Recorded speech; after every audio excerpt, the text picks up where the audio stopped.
Good morning guys! Happy Sunday! So nandito na po kami ngayon sa probinsya ng asawa ko at may snow po dito guys. So sobrang lamig nung pagdating namin dito. Guys, ayan po may snow dito guys. Sobrang lamig. At negative dito, negative degree guys. Ayan. So kakapal pa po yan. Sobrang kapal ng snow dito pag winter. Good morning Daniel! Good morning, little boy.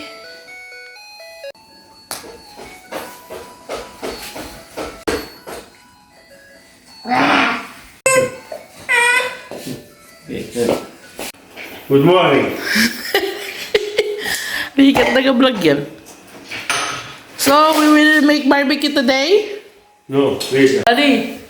Good morning, Daddy.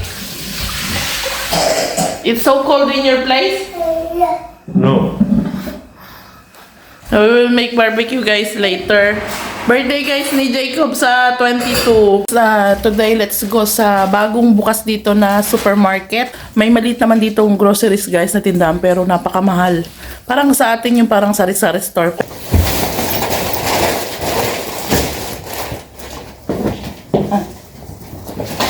Guys, tingnan niyo yung lugar namin dito. Ayan, sabi ko sa inyo, bundok-bundok kami.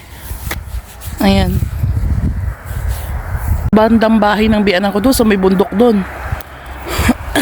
Mga snow guys, oh.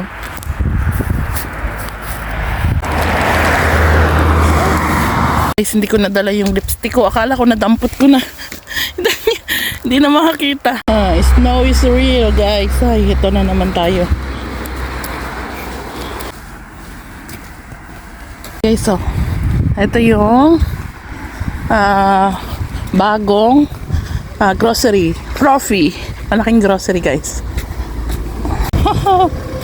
So ganito guys ang mga grocery dun sa bayan, so hindi na namin kailangang pumunta pa sa malayo guys. Magbabarbecue kami.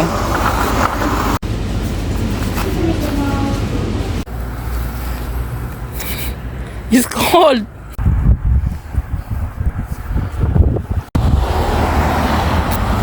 Daniel! Hi guys! Nagluluto ako ngayon ng tanghalian. Ayan, walang kapagurang, walang kasawaang potato tayo. Ito yung unang araw namin sa probinsya guys. Pero paalis din ako guys dahil kailangan ko magtrabaho. May iwan yung mga bata dito sa yung asawa ko. Kailangan kasing ipa-doktor guys si Daniel.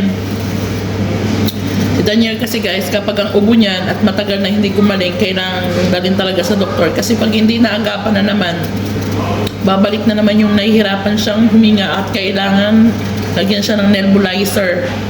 So, yun yung talagang problema namin pag taglamig guys sa mga bata. Especially sa bunso ko kay Daniel.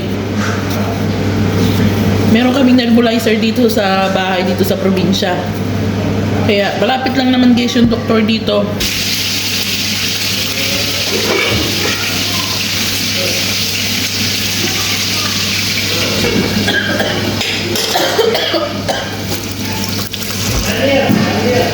Ito guys yung niluto ng asawa kong barbecue. Kain tayo. Meron tayong cheese. Tapos konting salad, yung isang peraso ng manok. Nice. Habang nag-i-edit ako guys, yun pala, ang lakas pala ng music nung pinapanood nilang sa TV ng mga bata. Kaya yan guys, mag-voice over na lang ako. Kain tayo guys. So yan, mas pinili kong kumain ng gulay, ng salad guys. Fresh salad kesa mag-rice po. Kasi diba para mas healthy tayo.